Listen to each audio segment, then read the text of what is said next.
morning, everyone. So I'd like to start our talk today, but before we start, I would like to invite everyone to our next workshop from our Cherishing Life series, which will happen June 14th. The topic will be drug abuse prevention, and what we're going to make some spiritist reflection on the consequences of drug addiction and spiritual healing. Because of the conditions that we are in, the workshop will take place online. So stay tuned for more information that we'll be communicating in the next coming days. But save the date for June 14th from 10 a.m. to 3:30 p.m. So I invite everyone to join us on those reflections. So let's start with our initial text. It's from Our Daily Bread, Francisco Cândido Xavier, by the Spirit, Emmanuel. So text number 56, Successes and Failures. I know how to live in need, and I also know how to live in abundance. Paul, Phil, chapter 4, verse number 12. In every social community, there are numerous individuals overly preoccupied with their particular successes, anxiously awaiting the opportunity for recognition. They are precisely the ones who are least able to maintain distinguished positions when invited to the highest post in the world, disastrously ruining the opportunities for elevation that life grants them. Almost always, those who have learned to endure poverty are the ones who know how to manage their material resources more effectively. For this reason, accumulated treasures in the hand of those who have not worked for it is often the cause of crime, division, and perturbation. Honest, hard-working parents will form a mentality of personal effort and effective cooperation in their children, whereas selfish and uncaring parents will foster uselessness and laziness in theirs. Paul of Tarsus, in his message to the Philippian church, refers to the precious imperative on the path relating to equilibrium, demonstrating the need of the disciple as to the value of poverty and wealth, of scarcity and abundance. Success and failures are two cups filled with diverse elements that may nonetheless be adapted to the same sublime purpose. Human ignorance, however, finds the liquor of exhilaration in the first, and the bile of desperation in the second. Therein lies a profound mistake, because the wise person will extract the divine content from happiness and pain, abundance or scarcity.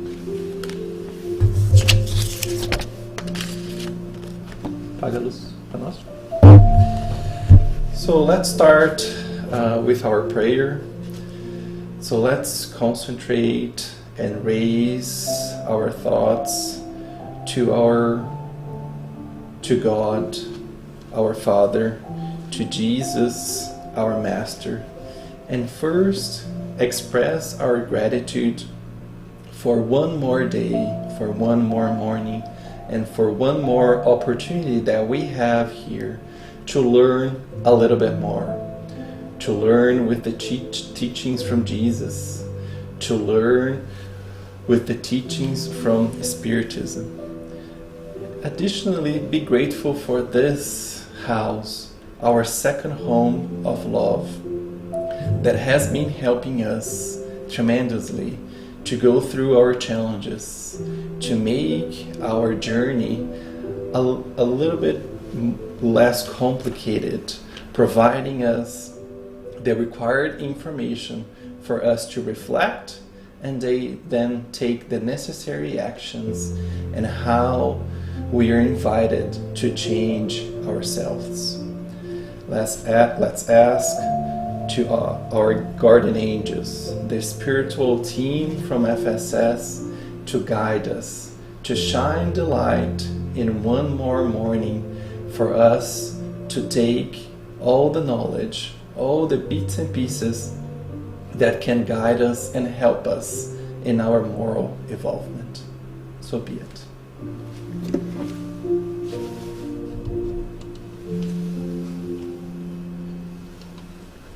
All right.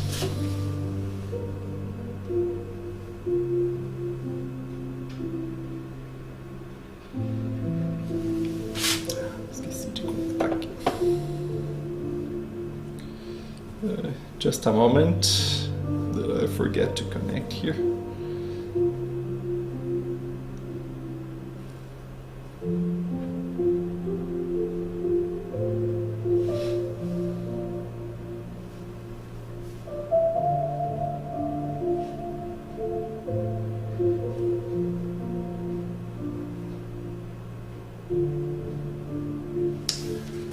Quer dar pausa na musiquinha? Dá pausa na música. All right, so today we're going to talk a little bit about the parable of the talents and what have we, or you, or all of us, been doing to multiply those talents and not hide it, as we're going to learn according to the parable with the servant that had hidden his talent. So the references, I decided not to translate it. So this is two references that I'm using. One is a lecture from Rosandro, Por medo escondi meu talento. You can free translate it, because of fear I hid my talent. And Cura Espiritual do Medo, das Fobias e do Pânico. Spiritual Healing of Fear, Phobias and Panic, from Alírio Cerqueira Filho. Some of our initial reflections, and hopefully after those reflections, and after this talk, we might be able to improve our knowledge in some of those questions, and maybe reflect if I'm taking the right approach or the right stance when I'm dealing with my moral involvement and my journey, and if fear and comparison, frustration are playing a role in the way I'm dealing with the challenges that I have. So first question, what is my stance or reaction when facing the challenges of my life? What is my approach to that? How do I face that? The second one, do I usually compare myself with other people? Does that happen very often? So we're going to talk a little bit about that. And the last one, do I try to avoid decisions that might cause frustration? And we also are going to talk a little bit about this topic of frustration. Okay. So the parable of the talents, just to give a little bit of a summary of the parable. In that parable, there's a master that before he leaves, he asks 3 of the servants that he has, and he entrusts his property to 3 of those servants. With one servant, the master gave 5 talents. With the second servant, he gave 2 talents. And the last servant, the third, he gave 1 talent.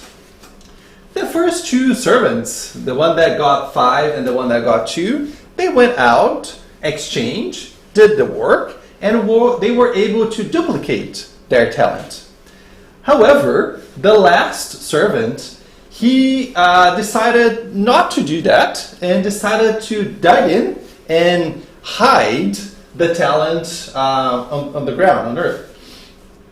When the master came back all the first 2 talents, the first 2 servants came, and the master said, go on, you did a good job. They multiplied, the 5 multiplied their talents, the second servant with the 2 multiplied, and the last one, he said, Master, so I was afraid, and I went and hid your talent in the ground. Here you have what is yours. And I'd like to focus this talk today in specific in that passage. And as we know, Jesus' parable has a great goal of reaching our psyche, right?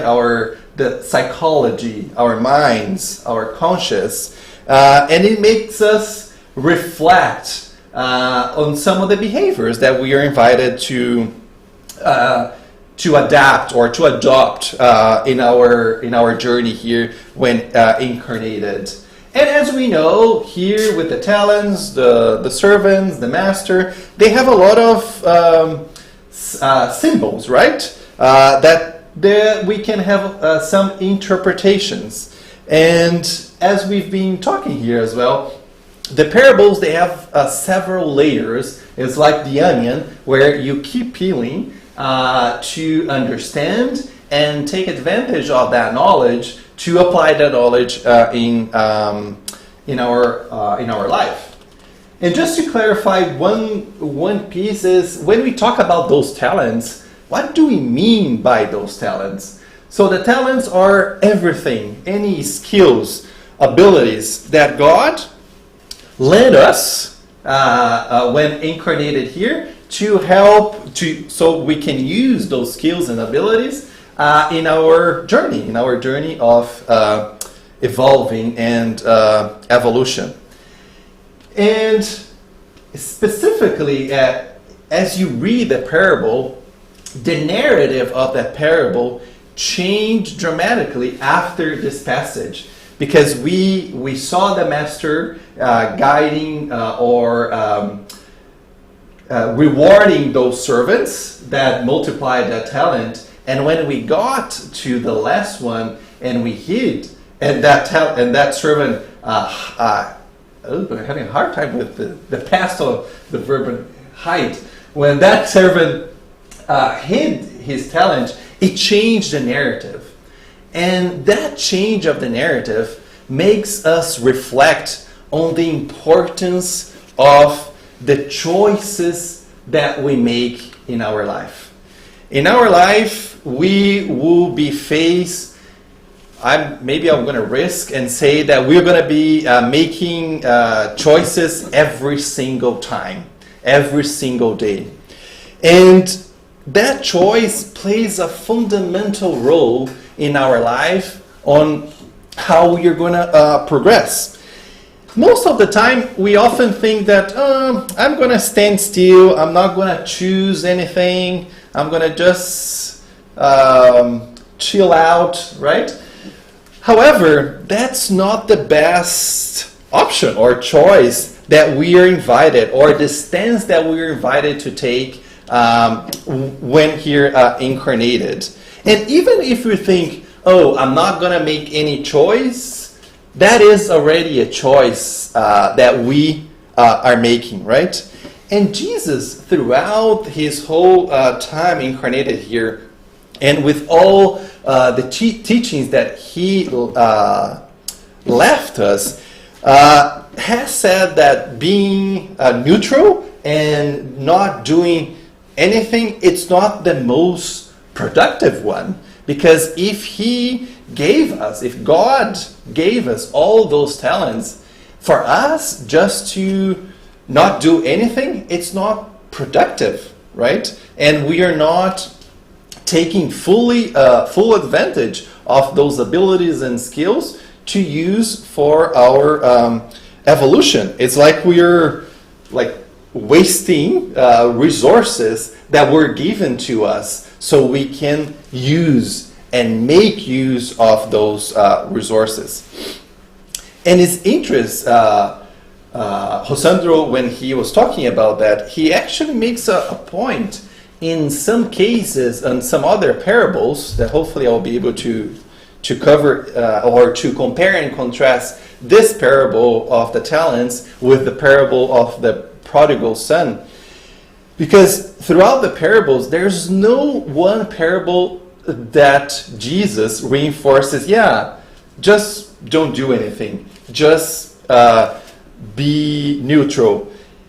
It enforces even those some of the characters of the parables that even if they made not the correct choice, but at least those characters took some actions. And even if those actions were wrong, we have something to learn with the wrong actions of those characters. So it's important for us to to find in ourselves the strengths to be proactive, to look for the courage to take a step forward, to not stand still, even if we don't know if that's the best choice, right?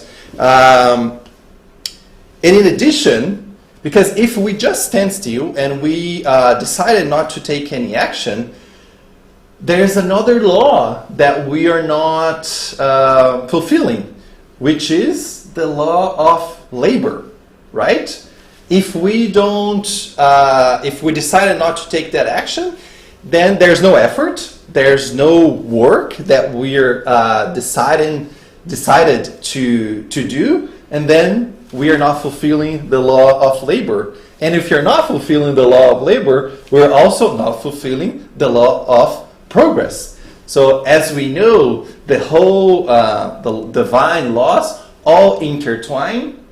One piece that I decided not to follow starts having some implications. And with this parable, we can see those implications and that cascade effect when we decided not to take those actions. And we're not only talking about those actions maybe when we talk about the law of labor. It's not only the work or the labor that we do, for example, in our daily work. It's all the labor and effort that we put, and mainly the most important one, that we put in ourselves.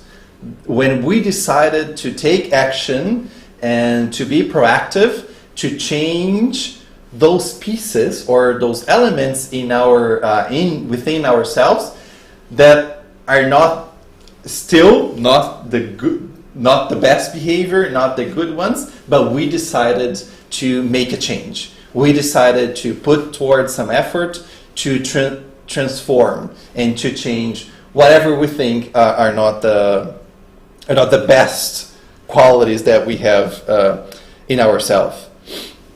And I think we need to, even though it might be a materialistic way of saying it, but it's like God is making an investment on us, right? So for us, it's prudent not to waste that investment, right?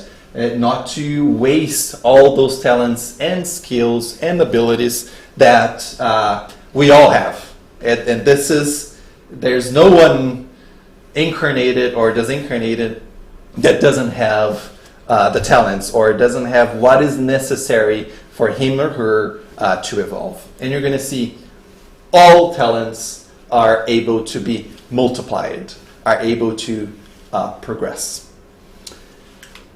So, but what waste? And we all and this is a topic that is dear to my heart. I've been trying to investigate more and more because sometimes I feel that I might be wasting some of the talents that have been given to me, and we're going to see the two reasons that we're going to explore, which I am on a journey to improve those two reactions that I have in some instances of my life. And So Rosandro, when he starts explaining and going through the parable, he asks, so what waste have I made from the talents that I have received? And he broke down. One is very clear, as we saw in the parable, because of fear. And we're going to talk more about fear. But he also brings another argument that we can analyze. And it's a very common argument, or a very typical behavior that a lot of us might have when not taking action or not doing the work that we are invited to do in our life. So the first one, even though it's not mentioned in the parable, it's an interesting one that I like to share with you. And the first one we can analyze from a classic behavior. That servant that received 1 talent, he might, when he look at the other servants, he might have thought that, why did others receive more than I have received, right? We as human beings incarnated here, sometimes we have this stance where we keep saying, why do I have less? And that less can be anything. Can be from intellectual ability in actual or physical assets in terms of material assets. And we start a behavior that we start comparing ourselves, right? We start comparing, and especially we are very good in comparing with the others that we believe have more than us, right? And when we start in that comparison behavior, we keep diminishing ourselves, and also we start blaming. Sometimes we start blaming ourselves, or we start blaming God, or we start blaming our parents, or we start blaming the government, and so many other pieces of blame that we start taking just to kind of justify, or in that murmur or that complaining behavior that we have, just to justify my actions of not taking any actions.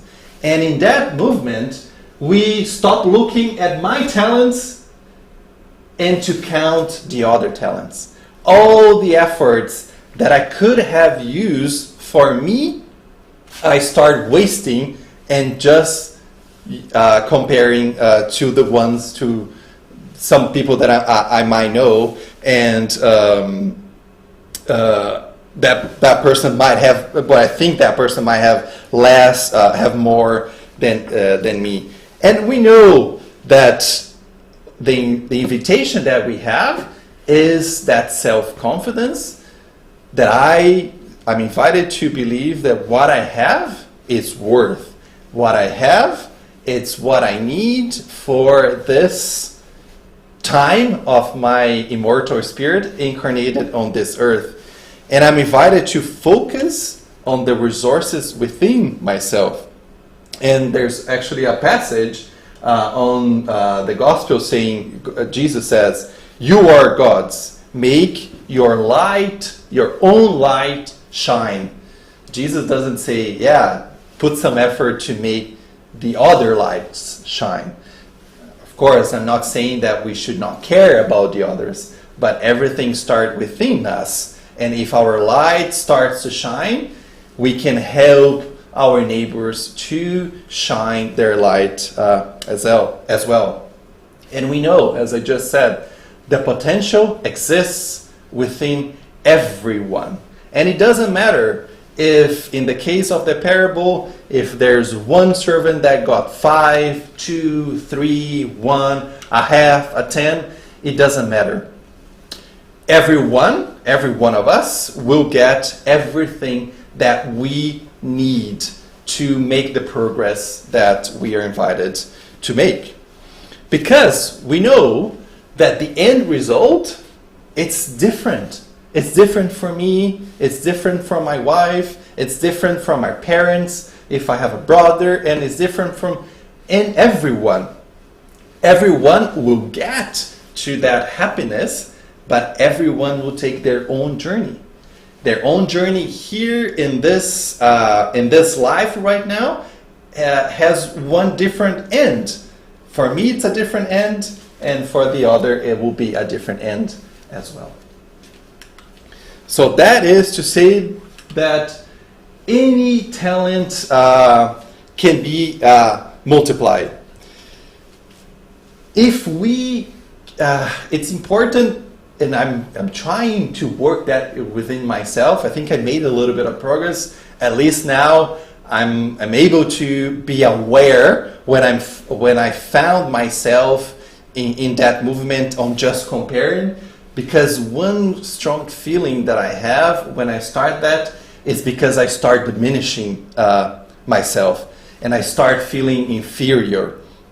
And I didn't get there yet, hopefully, and I think I won't get. And in some cases, people even might ask, does really God love me? And in the case, and Rosandro actually, he mentions, in some case in the spiritism in realm environment, we can even question. It's like, oh yes, I'm going through this because of my past life, or because I harmed other person in the past life, or I did something very bad in the past life, and we kind of sometimes get confused and say, oh, this is all, we all blame the past life. But we forgot to, we have to remind that our past life, it was us. It was our spirit, right? And he actually mentions, it's like we are an avatar right now, right? My past spirit was animated by a different avatar. My past life, was animated by a different avatar. Now I'm in a different avatar again. So it's all those experiences, it's all the same me. Right? So it's important for us to acknowledge if I had done something bad in the past, it's important that we reflect, okay, God has the divine mercy and He let us take how many trials, how many times we think we need to heal or to correct whatever we did. And it's important not to be stuck on that past life, but to be present in now and be focused on doing the good, on doing the efforts. Sometimes those efforts might be wrong, sometimes might be right, but as long as I take the action to make those efforts to make the good. And to make the good starting with me. And make the good, once I start with me, I can also translate that to our neighbors and to others. And as I mentioned, those past mistakes, it's in our human, in the earth justice here, we don't have that, the human loss, we don't have that divine mercy, right? But God has that divine mercy and allows us to repair through the gestures of love, eternal love that He have. And He doesn't request us to fix everything at once, right? As I mentioned, we have so many times that how many times we need, we'll have those times to heal and to correct. And even we don't need to wait to the end of the life to learn or to make those moral progressions. Every time, every period of our life, we can take advantage and make the changes and learn with whatever situation we are presented to. So it doesn't the invitation is the changing attitude can start anywhere. Small change, big change. We're all invited to not wait, not hide, but to take those actions. And what is interesting, and I thought it was very interesting in this parable, at any given time, Jesus or the master, when talking to the servants, said, "Okay, I'm giving you 5, and now I want you to multiply to 100. I'm giving you 2, and I want you to multiply to 100 again." In any time, he said that. So that is, because that would be unfair, right? If I have 5 and I have to multiply to 100, and if I have 2 and I have to multiply to 100 as well, it's like, oh, something is not right here. So that just reinforces the point that we all have a different path. We all have a different journey. We all have a different point that we start, and it's fair to the point that we'll get towards, to the end. So the end result will be always different, as well as the starting point is always different for each one of us. So that is on that comparison part of it, right? Now let's take the fear part of it, which is, again, also dear to my heart, to learn more and to see how can I do the work, and how can I put forward some efforts to recognize when I have those fears, be aware when I have those fears, and do the work, and to not let those fears prohibit me to take the actions that I'm invited to take. And in the fear piece, Rosandro makes a good kind of, not analogy, but explanation. Because let's say, in this time he didn't compare, but let's think about if that servant starts thinking, situation might not be favorable for me. Because let's take the first servant, he had 5. Let's say, okay, he might want to do some bets, he might want to take some risks, but at the end he might lose 1 or 2, and he will still have 3. The servant that received 2 talents might do the same, might take a little bit of less risk and make some bets, might lose 1, but he will still have 1. However, the last servant with 1, I just have 1. If I make a bet, I might not have anything. Or even I might lose what I have and be in debt. I need to return -2 to the master. How would the master react? How would the master treat me if I take those risks? That's where the fear takes the place, right? He was so afraid that instead of doing the efforts, he decided to hide.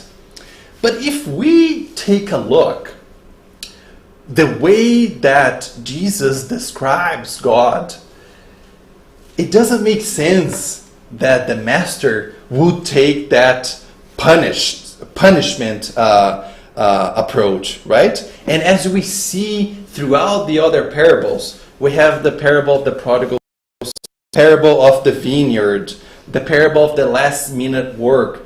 In any of those parables, we saw a God of a master, which represents the God as a punishment, right?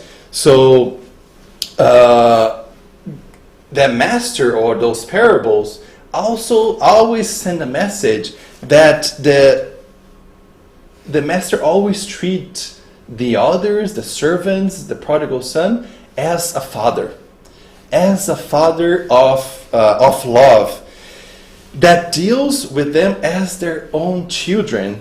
And it doesn't make sense for us to think that we will be punished if we will, if we take the action, if that action is not the best one, that will be punished for that. More important, through the parables, Jesus shows that the most important piece is you take initiative. The servant, the son, the workers, there's always emphasis on the initiative, the proactivity of them to try. Even if it's not the right path, but at least those efforts were made and we tried.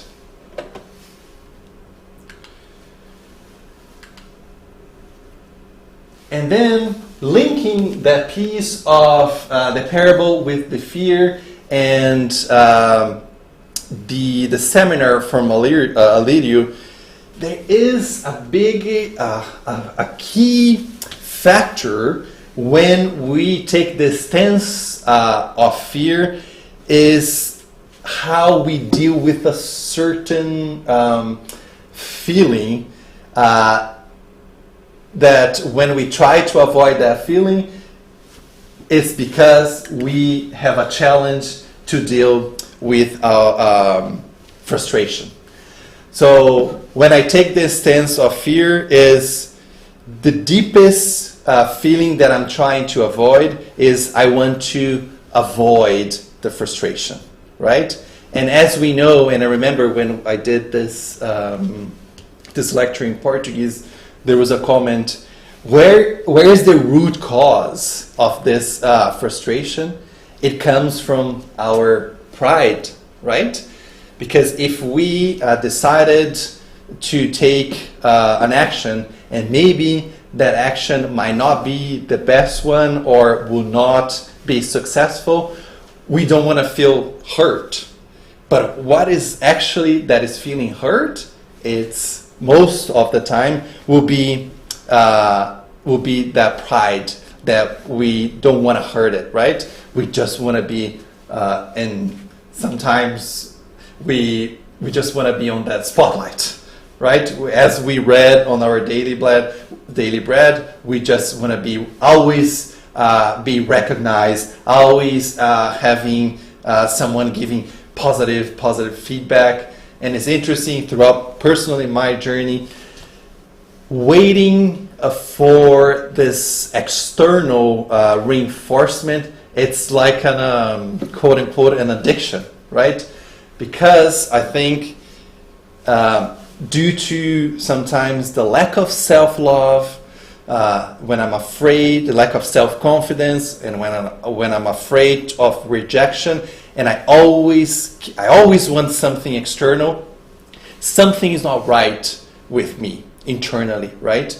And when I get that positive feedback, it's like an adrenaline. Oh yes, I'm doing something right now.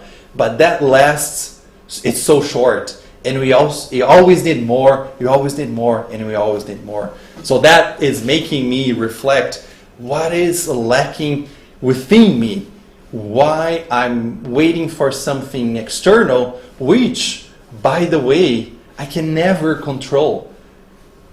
And the only thing I can control is within myself. What is missing within me? What am I missing in my self-love, in my self-confidence, that I have to wait for something external? I think that is a very important reflection that starts with the awareness that we are struggling with that piece and waiting for that external piece, which is hard because we don't control, and it's not the right stance or the right approach for us, because we are going to be in this vicious cycle. And that fear can take so many characters, right, or so many faces.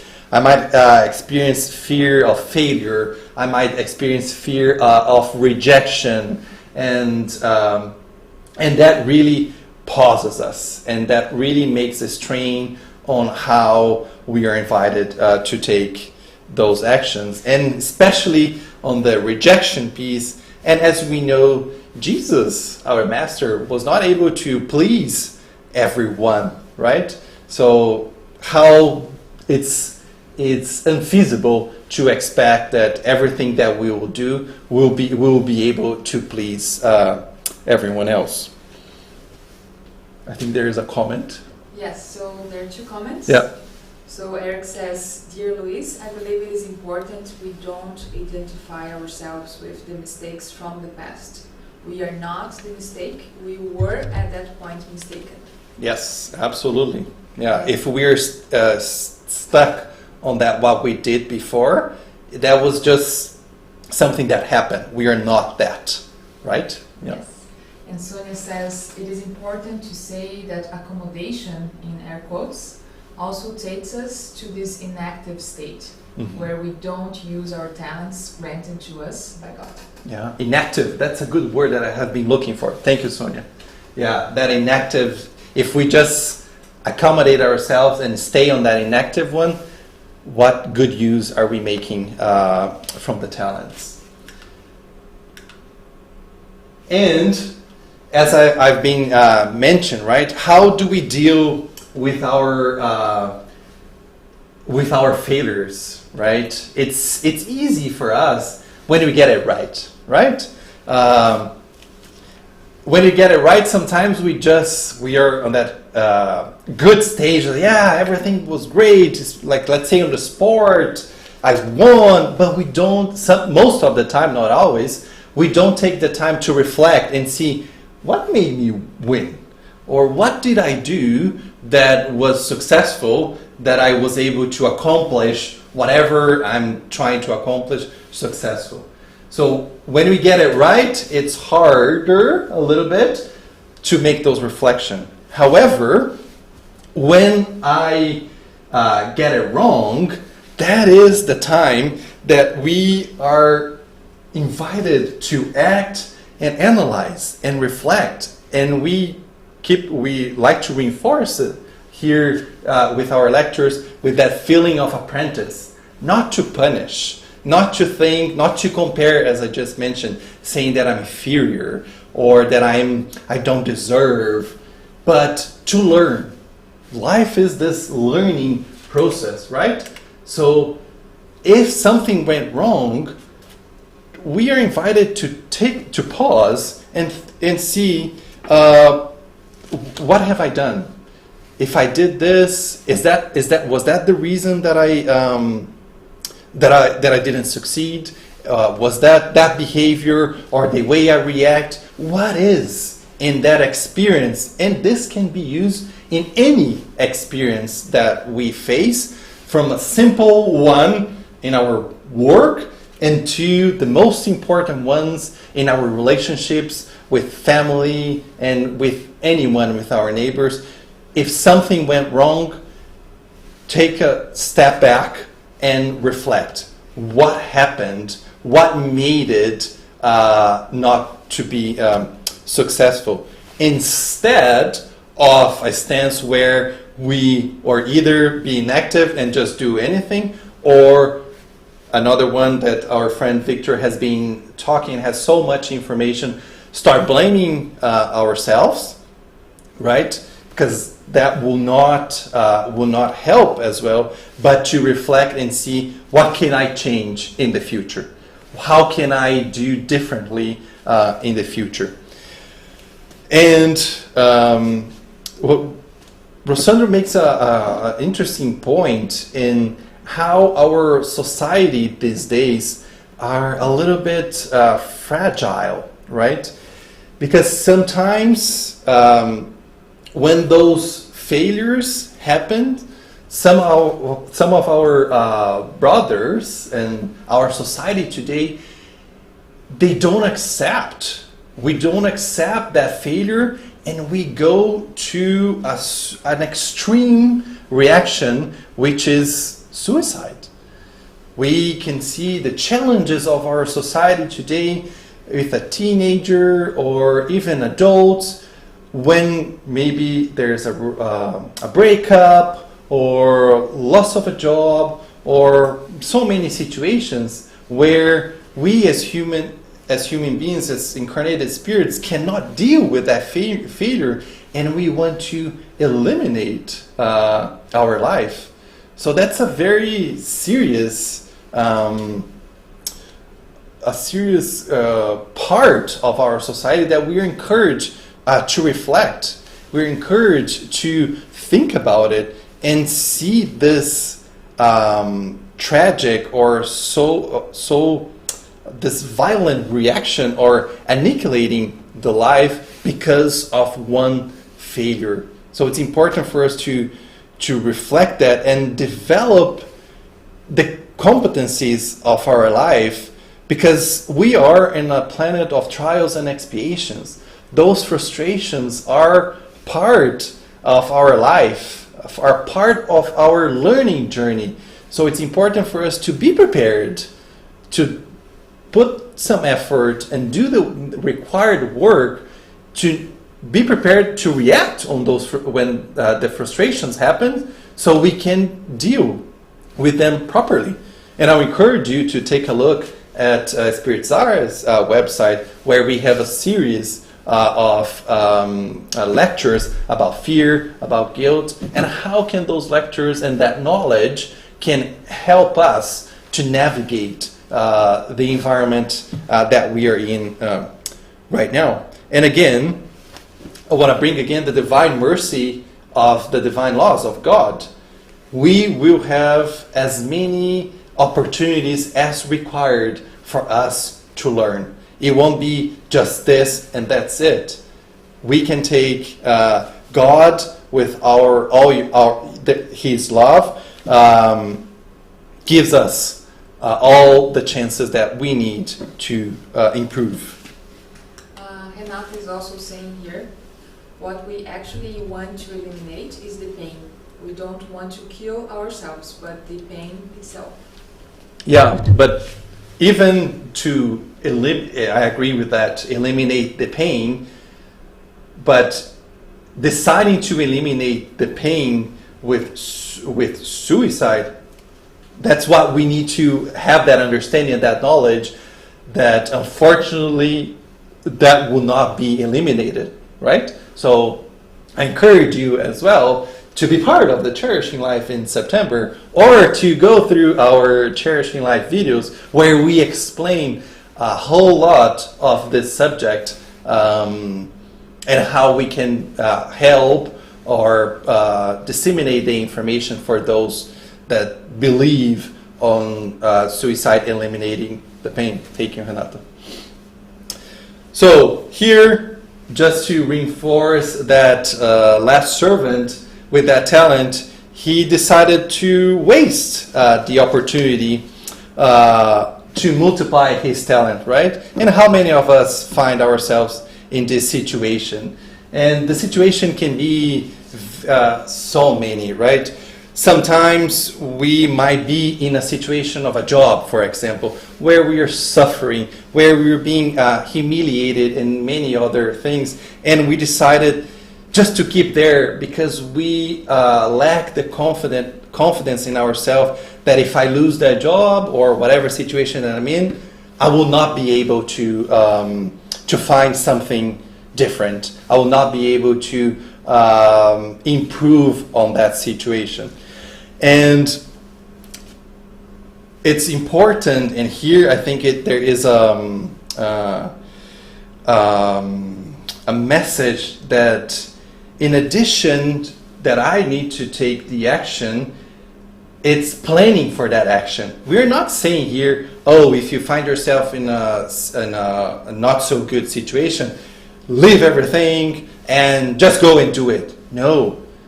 It's required us, the action is one part, but it is required from us to do some planning and analyzing the situation and how I am better positioned to deal with that situation, right? We're not dropping anything and say, yeah, God, now help me because I can't do this anymore. So it's important, again, so we can do our part in this process.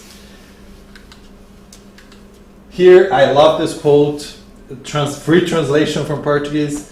Fear is the password that does not open the safe of all the love that God pours on us.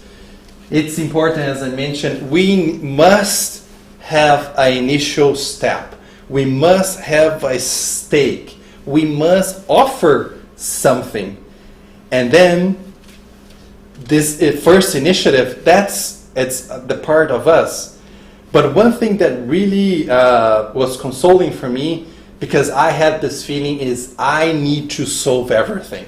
It's only myself that will be able to solve. But actually, I can do my part, and then God, with infinite resources that it has, will help me with the multiplication.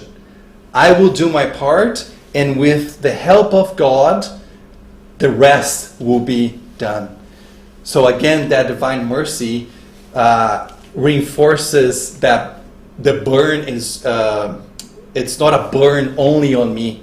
I have my part, but also God. If I have humility, humbleness to ask, God will help me throughout this journey.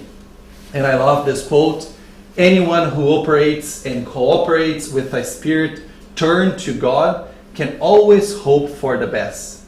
It's not a promise of friendship. We're not being privileged. It's the law.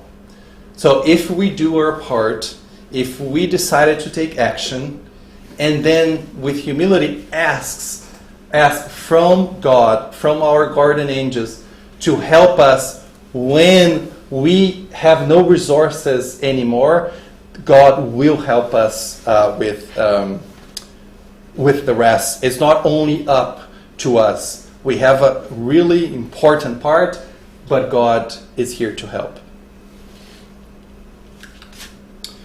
And this is when I did my first talk here. The importance that we defer. Fear is good. Regular fear is good. It exists to help us, right? To help us survive. And I always give the example, if there was no fear, a pit bull was just next to me, and if I had no fear, I would just let him bite me? No, that fear will make me leave, will make me feel safe. So that amount of fear, that is okay. It's there to help us. What we need, what we are invited to find a balance is not going to the left side here and forget about fear and be reckless, right? What we call the temerity. That's an interesting word in English. Where we just reckless and we don't care, and we actually have no appreciation for life and for our physical body. And we can actually, the total lack can put my life in danger. And what we've been talking about on the right side there is where that pathological fear dominates me, right? When I am afraid or I have fear to take even a small step. And sometimes it's interesting how I find myself there. Sometimes that feeling of comparison, or when that feeling of comparison plays a big role with me, or that rejection, that pathological fear, it increases so much that even small steps or small actions, that fear prohibits me. And it's important. It's important to not only suppress and say, yeah, I'm not going to deal it, but it's important to be aware of that and start making the efforts. Okay, what is happening that's making me feel that intense fear, right? So again, it's not that we're saying here just forget fear, we don't care, and we just be reckless. No, it's again the equilibrium and the balance. What I like when I mention about this and planning and thinking, reflecting, how can I leave a situation that's not making me feel good, is the difference between prudence and fear. Prudence, it's I plan and I can take a stance and think, okay, maybe I will not advance now. I need to do some planning, but I am able to do so at a later time. However, fear, it's that diagnosis. It's done. I will never advance. So prudence is, I understand, I need to do some thinking and planning, but fear is that feeling where you don't feel confident in ourselves and we cannot advance. And as I mentioned, that humility of ask, right?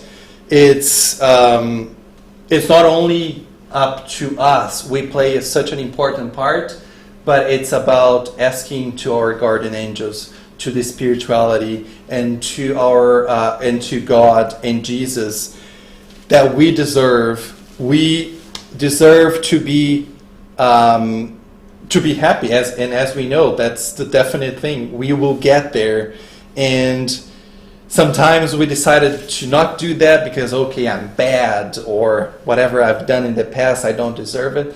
But I think we're invited to remember what Jesus said. Jesus came here for the sick, right? For those that need help. So we are here now and we need help, and we're invited to be humble and to ask for help. However, it's important to differentiate a little bit of the help. Let's say, oh, I want a car, I want a big house, or I want X and Y material things. Those are not the invitations or not the priority for us, right? So we need to be wiseful. We need to be wise on what we ask. What is it really important for our moral involvement to ask? And to finish is, remember,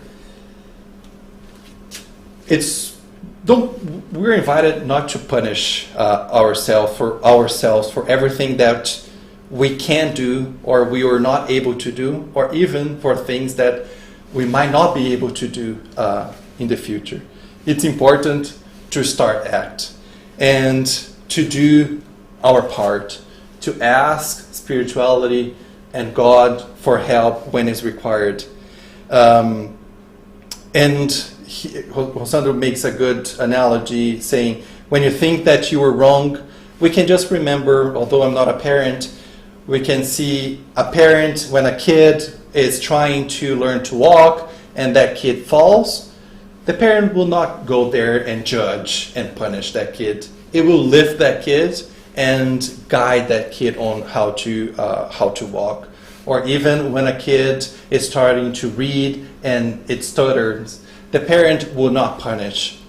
It will guide and it will help the kid to read.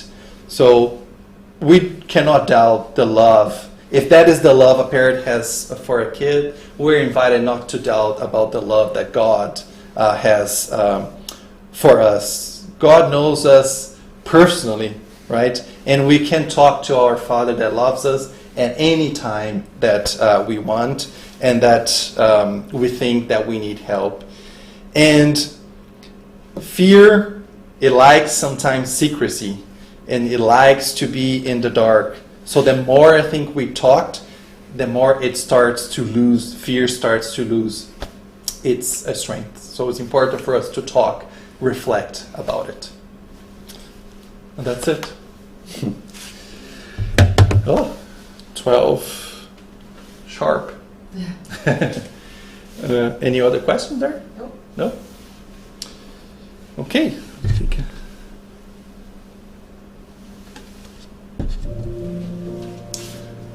All right. So let's again maintain our thoughts elevated to God, to Jesus our Master, and be grateful again for one more opportunity that we learn a little bit more about that last servant and how we can see ourselves in the shoes of that servant. Thank you, God and Jesus, for the explanations and how important for us is to talk about fear, guilt, frustration, and any other feeling that might be causing us to be inactive. Let us think, let us reflect, and let us take the action. Let us be active and start being the change within ourselves. Let's be grateful again for this house, for the second home of love, and ask that our weekend that is ending, continues to be illuminated, continues to be fulfilled with light, peace, and love. And that we can be here for tomorrow and with all the other events that can shine a light in our moral evolvement. So be it.